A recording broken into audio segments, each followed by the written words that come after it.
So, what's the difference between a place where you just live and a place you can truly call home, especially as you get older?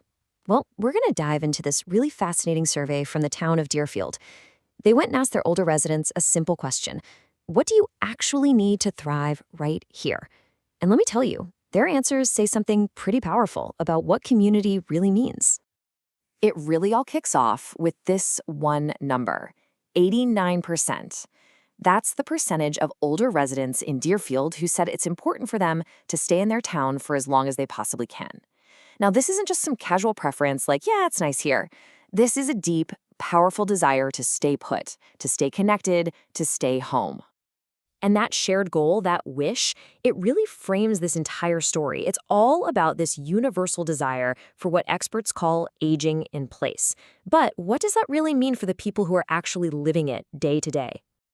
Well, it's a pretty simple but profound idea, right? You shouldn't have to leave your home, your friends, your community just because you're getting older. It's all about holding on to your independence and your comfort in the place that you know and love. And for the vast majority of Deerfield seniors, this is the absolute dream. So to really get this, we need to know who we're talking about. You can see that almost 3/4 of seniors are living with a spouse or a partner. But look at that other slice of the pie. Nearly 1 in 5 lives completely alone. Now keep that number in your head because it's a really crucial piece of context for the challenges we're about to see. Because, of course, that wish to stay home, well, it runs up against some very real-world obstacles. The survey didn't just ask people what they wanted, it got right down to it and asked what was getting in the way. And the hurdles they talked about really run the gamut, from the super practical and physical things to the deeply emotional stuff. Here's what the data showed them. So the most common struggles are things a lot of us might just take for granted. For 22% of seniors, just handling a tough New England winter, the snow, the ice, is a huge problem. Another 22% said they struggle with technology. And for 18%, just keeping up with basic home maintenance is a real challenge. You know, these are the little things that can suddenly become huge barriers to living on your own. And this right here shows how a seemingly small percentage can have a massive impact. 3%. Doesn't sound like a lot, does it? But in a small town like Deerfield, that translates to about 23 people who actually missed a doctor's appointment because they couldn't get a ride. I mean, that's a critical breakdown in just basic healthcare. But the hurdles, they aren't just physical. Look at this. While most seniors say they rarely feel lonely, almost a third of them, 32%, admitted to sometimes feeling lonely or isolated. That's a huge emotional headwind for a really significant part of the community. But here's the great part. The residents didn't just list their problems, they actually came up with solutions. This next section is basically their roadmap for what a genuinely age-friendly Deerfield could be.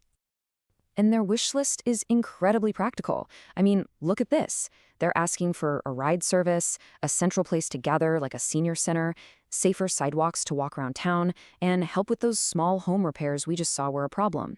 It's a clear, doable list of what they really need. And behind those numbers on loneliness is this raw, human experience. This quote just speaks volumes, doesn't it?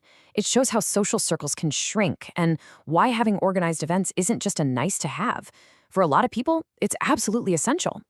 So when they were asked what specific things they'd want to do, the number one request from almost a quarter of everybody was so beautifully simple: partners for walking. It's not about some fancy gym or expensive program. It's about companionship. It's about safety. It's about connection. And of course, day trips and game nights were right up there too, just reinforcing that desire to get out and be with other people. And this brings us to what I think is the most powerful part of this whole survey. Because when you see a list of needs like that, the automatic next question is, okay, but who is going to do all this? Well, in Deerfield, it turns out the answer was already there. Okay, check this out. It's absolutely incredible. The survey found this amazing surplus of generosity. For the 14 people who said they'd like a check-in call, there were 65 neighbors willing to pick up the phone. For every person who needed a ride, there were dozens of people ready and willing to drive. The solution to the community's problems was the community itself. And the ideas got even more creative, focusing on bridging the gap between generations. People suggested things like an Adopt an Elder program, or connecting students and seniors through a pen pal exchange, or having older residents come into schools and share their knowledge of town history. I mean, these aren't just services, these are ways to weave the fabric of a community even tighter. So, what's the big picture here? After looking at all this, what can Deerfield's story really teach all of us about building communities that truly support everyone who lives there? I think the biggest takeaway is this. Creating a town that works for everyone as they get older isn't just about paving sidewalks or funding a ride service. Those things are important, for sure. But it's really about fostering connection, a sense of purpose, and tapping into that deep well of neighborliness that so often is just waiting to be asked. And so, this survey from Deerfield really leaves us with a question to chew on for our own communities. What's the real difference between a place to live and a place to call home? Is it the infrastructure we build, or is it the connections we build between the people who live there?